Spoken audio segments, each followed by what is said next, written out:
Alright, in the last video we learned how to use some of the adjustment tools, and I used the threshold adjustment to create a layer that's just black and white. And I did that for a certain reason. I want to show you how to use the pen tool. There are a lot of ways to use the pen tool, but I want to show you one particular use of it right now, and that is for creating selections. We're going to create a graphic that is based on this version of the wolf that we have. We're going to use the pen tool to do that because the pen tool can give us some really nice curves and lines that we can't really get when we use the handheld or the just the lasso tool. So I'm going to click on the pen tool right here, and I'm going to go ahead and create a new layer. I don't need it right now, but I will need it in a second. And basically what I'm going to do is I'm not going to trace the shape of the wolf 100% accurately. But what I'm going to do is I'm going to click down here and set my first anchor point. Then I'm going to come up here and set my second anchor point, and you can see that a line gets drawn between the two anchor points. But while I'm still holding down, I'm going to pull away from that anchor point, and you can see that as I pull and twist these toggle bars in different directions, I'm adjusting the curve of a line. And so I've just created a curved line that kind of follows the shape of this wolf. Then I'm going to come up here, and if you notice, what happened was it didn't make a straight line between these two this time. It made a curved line, and that's because this toggle bar right here is pulling the line so that it curves up this way before it meets this anchor point right here. So what I'm going to do is press the delete button to get rid of this last anchor point, and then I have to come and click on this box, this last anchor point again, to let it know that I'm trying to continue this line. So I want to make the shape come over here, but when I clicked over here before, this toggle bar being stretched out like that pulled my line up and around like this. So I want to get rid of this toggle bar and the effect that it's going to create on the line. So I have two ways to do this. I could come over here and control click on the pen tool and click on the convert point tool. Or I could press the Alt or Option button, and you can see that same convert point tool icon comes up below the pen tool. So if I hold down the Option button and click on this anchor point, it deletes that toggle line so that my line can run from here without being affected by that toggle line. So now I've got a straight line between my 2 points. I'm going to pull out my toggle bars to where I want them to be to kind of follow that curve.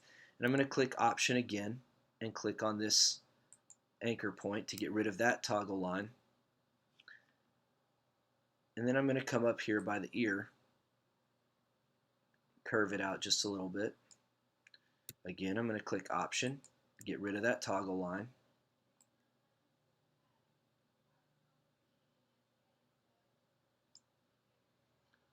Same thing again here, because if I don't get rid of that toggle line, when I come back down here to the bottom of the ear, you can see that it creates that loop. So I'll press backspace to get rid of that last anchor point, and then I'm going to come click in here again to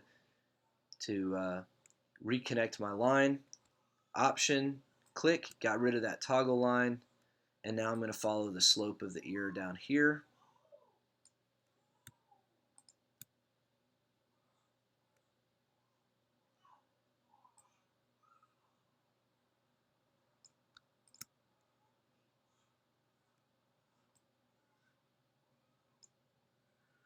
Now here I'm not getting rid of the toggle line because it's not actually, I want my line to come out this way, so it's not really going to affect anything when I do that.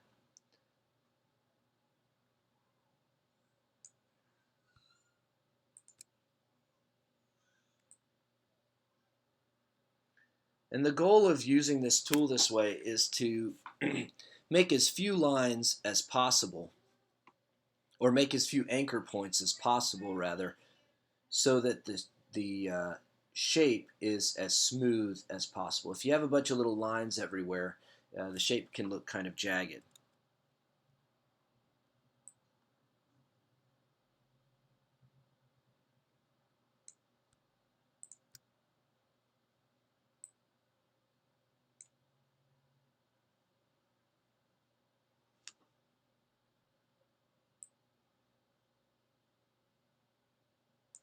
And then I'm going to come back over here and connect this.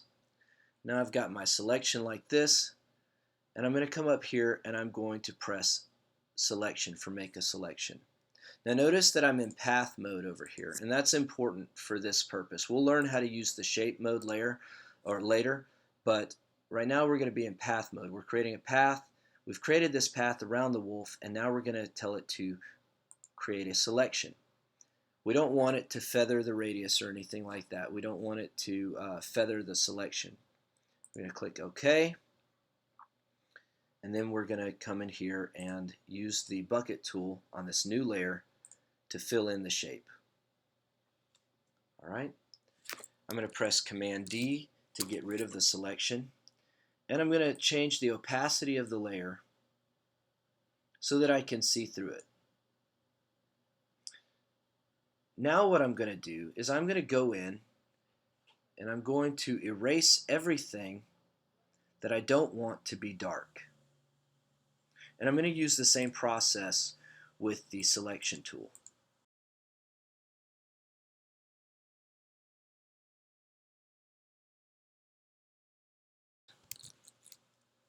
Make selection, okay. Now I'm going to tell it to delete.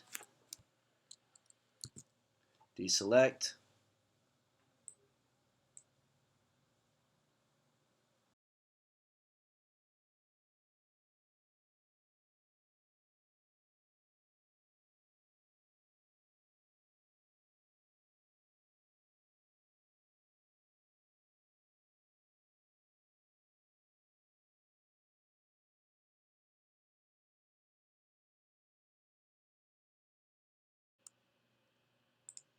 And I also ended up deleting some of the stuff that I wanted to keep dark. So I'm going to go back and I'm going to make new selections over those areas, some of these patches of fur and the nose. Only instead of deleting them this time, once I make my selection,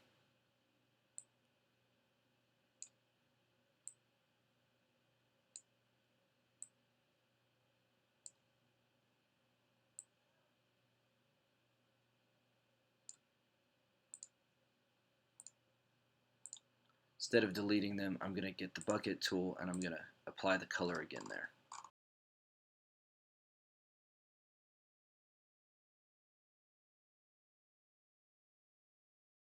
And now I'm going to add a background color or background layer to it.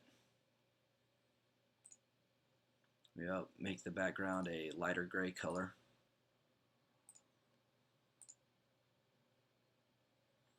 And what I'm left with is a kind of a minimalist version of that wolf, but it looks a lot better than the threshold version of the wolf that we created before.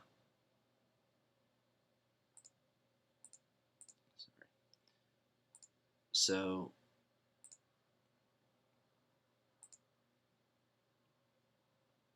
anyways, that's a way to use the pen tool to create you can use it to create smooth lines for logos. You can use it to create a lot of different kind of illustration things.